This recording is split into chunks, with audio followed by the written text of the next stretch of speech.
Students आज मैं फिर वेलकम कर रहा हूँ आपका हमारी साइंस की क्लास में। और आज मेरे पास जो चैप्टर है वो है बेटा बॉडी मूवमेंट। हम देखेंगे हमारी बॉडी में किस तरह से मूवमेंट होती है।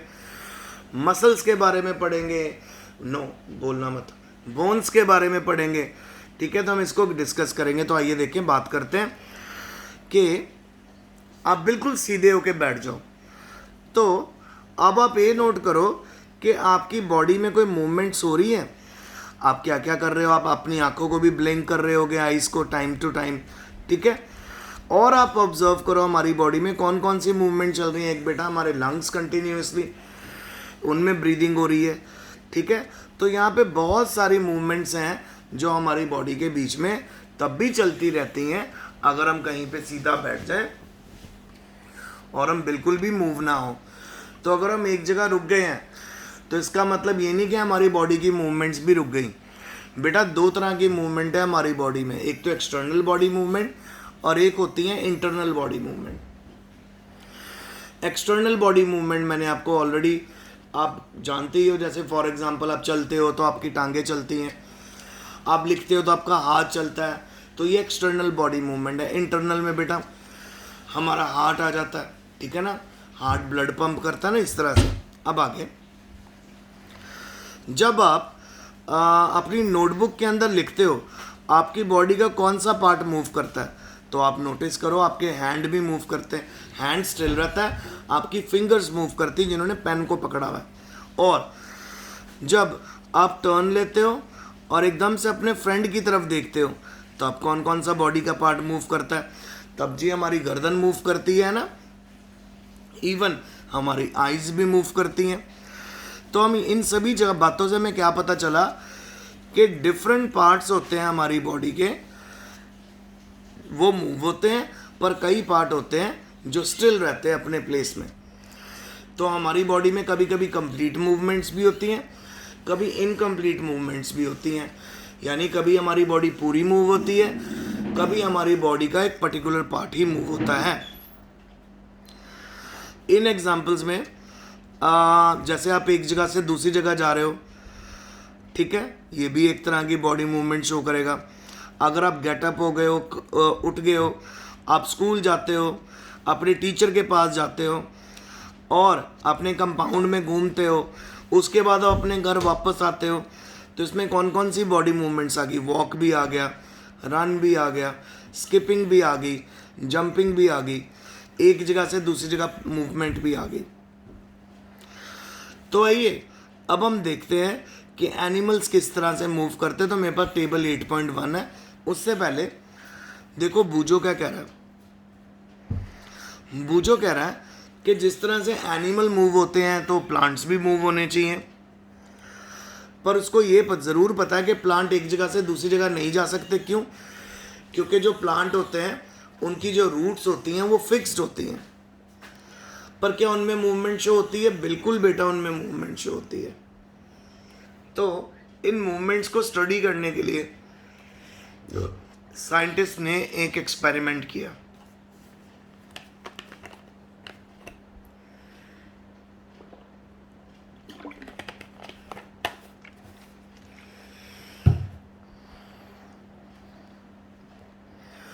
तो साइंटिस्ट ने जो एक्सपेरिमेंट किया वो क्या किया, उन्होंने एक प्लांट को, गमले में लगे हुए प्लांट को लिया और उसके आगे इन्होंने कैमरा लगा दिया और 24 घंटे बेटा उन्होंने उसकी रिकॉर्डिंग की। तो 24 घंटे जब रिकॉर्डिंग की तो उन्होंने क्या नोटिस किया कि प्लांट में किसी भी तरह की मूवमेंट उनको देखने को नहीं मिल रही थी। पर उन्होंने जब उस 24 घंटे की रिकॉर्डिंग को फास्ट फॉरवर्ड करके देखा, जब उन्होंने उसको तेजी से फास्ट फॉरवर्ड करके देखा तो उन्होंने बेटा क्या नोटिस किया कि प्लांट में उनको मूवमेंट्स देखने को मिली। तो प्लांट में भी अलग अलग मूवमेंट्स होती हैं, इनके बारे में भी आप पढ़ोगे मेरे साथ। ठीक है, सो प्लांट दो तरह की मूवमेंट शो करता है। एक तो बेटा ग्रेविटी की तरफ मूवमेंट शो करता है और एक मूवमेंट शो करता है लाइट की तरफ। जब प्लांट लाइट की तरफ मूवमेंट शो करता है उसको फोटोट्रॉपिज्म बोलते हैं, और जब ग्रेविटी की तरफ मूवमेंट शो करता है उसको जियोट्रॉपिज्म बोलते हैं। जो रूट्स होती हैं वो सीधा अंदर अंदर अंदर जाती रहती ग्राउंड में, तो वो ग्राउंड में कंटिन्यूसली जा रही हैं, तो यानी उनकी जो अट्रैक्शन है वो किसकी तरफ है? ग्राउंड की तरफ। इसी तरह जब प्लांट के जो फ्लावर है वो लाइट की तरफ मूव हो जाते हैं, तो अगर वो लाइट की तरफ मूव हो रहे हैं तो वो किस तरह की अट्रैक्शन है? फोटोट्रॉपिक, नाम से पता चल रहा है। तो आइए टेबल करें, लेट्स डू इट। सो ये है हमारा टेबल, देखिए छोटा कर देते हैं और थोड़ा, ताकि पूरा टेबल दिखे। तो ये लो जी, टेबल आपके सामने आ गया। तो पहले एनिमल का नाम है, फिर आया जी body part used for moving from place to place. कौन से बॉडी पार्ट वो मूव करता है एक जगह से दूसरी जगह जाने के लिए। फिर how does animal move, animal किस तरह से मूव करता है। तो सबसे पहले आ गया बेटा काउ।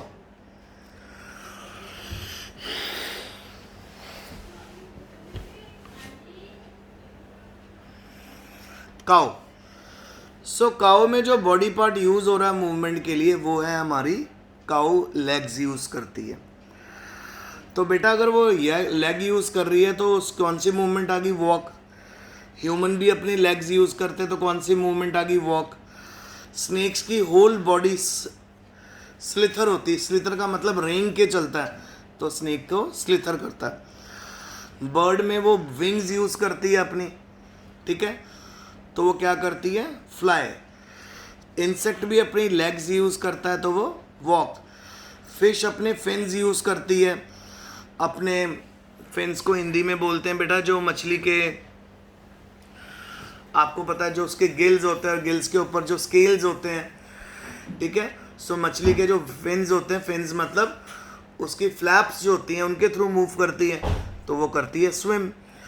तो काउ वॉक करती है, ह्यूमन वॉक करते हैं, स्नेक स्लिथर करते हैं, बर्ड फ्लाई करती है, इंसेक्ट स्विम, इंसेक्ट भी वॉक करता है, और फिश जो होती है वो स्विम करती है।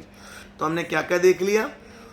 वॉक, और इंसेक्ट बेटा जंप भी करता है ना, क्रीप भी करता है। तो walk, run, fly, jump, creep, crawl, slither and swim, ये कुछ थोड़ी मूवमेंट है जिसमें एनिमल मूव करते हैं one from one place to another.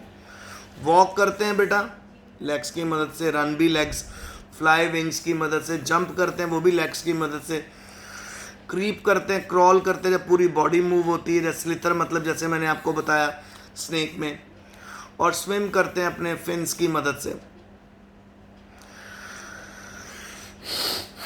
पर अब सोचने वाली बात यह है कि यहाँ इतने ज़्यादा डिफरेंसेस क्यों हैं जिसमें एनिमल मूव करता है from one place to another.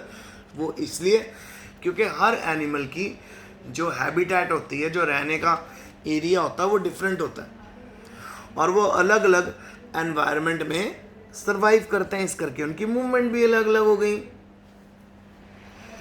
उसके बाद Why is it that many animal walk while a snake slither or crawl and fish swim? तो बेटा फिश स्विम की होती क्योंकि फिश पानी में मिलती है, तो पानी में वो वॉक तो कर नहीं सकती, इस करके वो स्विम होती है।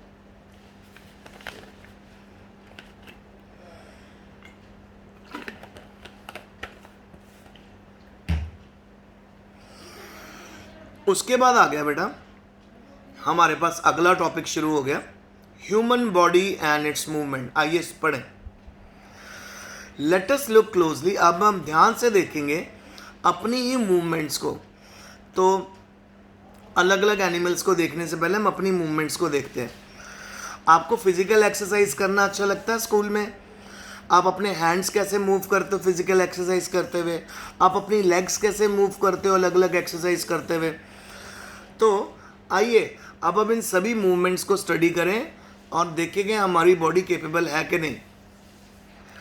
आप इमेजिनरी बॉल को फेंकने की कोशिश करो। जैसे आपको पता बाउल करना, बाउल का मतलब होता है बॉल को फेंकना।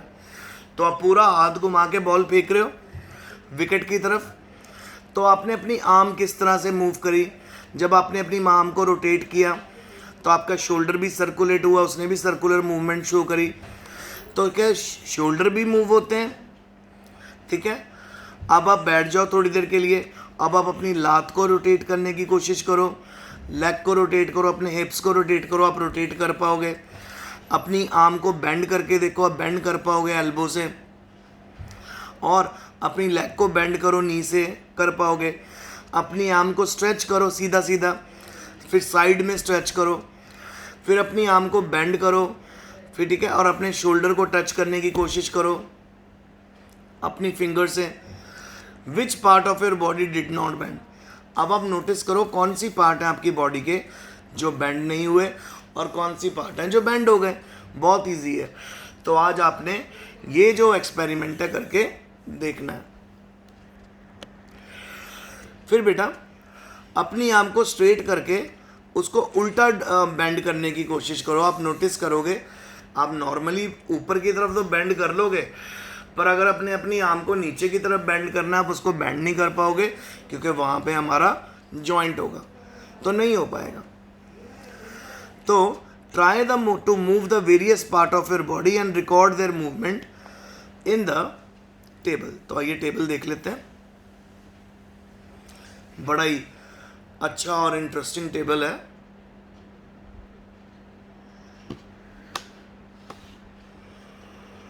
सो ये देखो जी, यहाँ पे बड़ी बड़ी हेडिंग है मूवमेंट्स इन आवर बॉडी। तो देखो जी, नेक को आप कंप्लीटली रोटेट कर पाते हो? नो, पूरी नहीं घूमती, पार्शियली रोटेट करते हो? यस। नेक बेंड कर सकते हो? यस। लिफ्ट कर सकते हो? यस।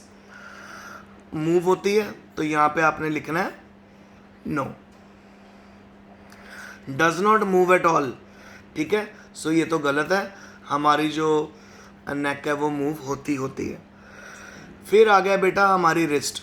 रिस्ट कंप्लीटली रोटेट होती है, हाँ जी होती है, ठीक है। टर्न भी हो जाती है, बेंड भी हो जाती है, लिफ्ट भी हो जाती है।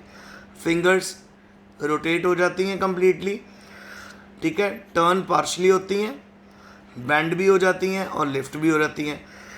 इसी तरह नी पे आ जाओ आप। नी हमारी कंप्लीटली रोटेट नहीं हो सकती, ठीक है। बेंड भी नहीं हो सकती, लिफ्ट भी नहीं हो सकती। इसी तरह आप हमारे एंकल के ऊपर आ जाओ। सो एंकल के अंदर भी अगर आप रोटेशन देखोगे, कंप्लीट रोटेशन पॉसिबल है। एंकल बेंड भी हो सकता है, लिफ्ट भी हो सकता है। टो का भी यही हाल है। हमारी बैक जो है उसमें आपको कंप्लीट रोटेशन नहीं मिलेगी, उसमें आपको पार्शली रोटेशन मिलेगी, और वो बेंड भी हो सकती है, लिफ्ट भी हो सकती है। जो हमारा हेड है इसमें भी आपको कंप्लीट रोटेशन नहीं मिलेगी, पार्शियल रोटेशन मिलेगी, बेंड भी हो सकता है, लिफ्ट हो सकता है, यस। फिर हमारी एल्बो। एल्बो में भी रोटेशन जो है बेटा वो आपको फ्री रोटेशन तो मिलेगी, पर कंप्लीट रोटेशन नहीं है। तो पार्शली यस, बेंड हो सकती है यस, लिफ्ट हो सकती है यस। और आर्म का तो आपको पता ही है, कंप्लीट रोटेशन मिलेगी यस, पार्शली भी मिलेगी यस, बेंड हो सकती है यस, लिफ्ट भी हो सकती है। सो बेटा ये मैंने आप लोगों के साथ सिंपल मूवमेंट्स डिस्कस की हैं। सो मैं आपको पेजेस भी भेज दूंगा, तो आपने इन पेजेस को सिर्फ रीड करना है आज। सो जो हमारा नेक्स्ट लेक्चर होगा उनमें हम अलग अलग जॉइंट्स देखेंगे। देखो यहाँ पे अलग अलग जॉइंट्स दिख रहे हैं, तो इनके बारे में मैं आपको नेक्स्ट लेक्चर के में बताऊँगा। तो आज मैंने आपको सिंपल बॉडी मूवमेंट्स के बारे में बताया। तो आज का होमवर्क यही है, इन पेजेस को रीड कर लेना और लेक्चर को बहुत ध्यान से देखना। Take care, stay home, stay safe and best of luck.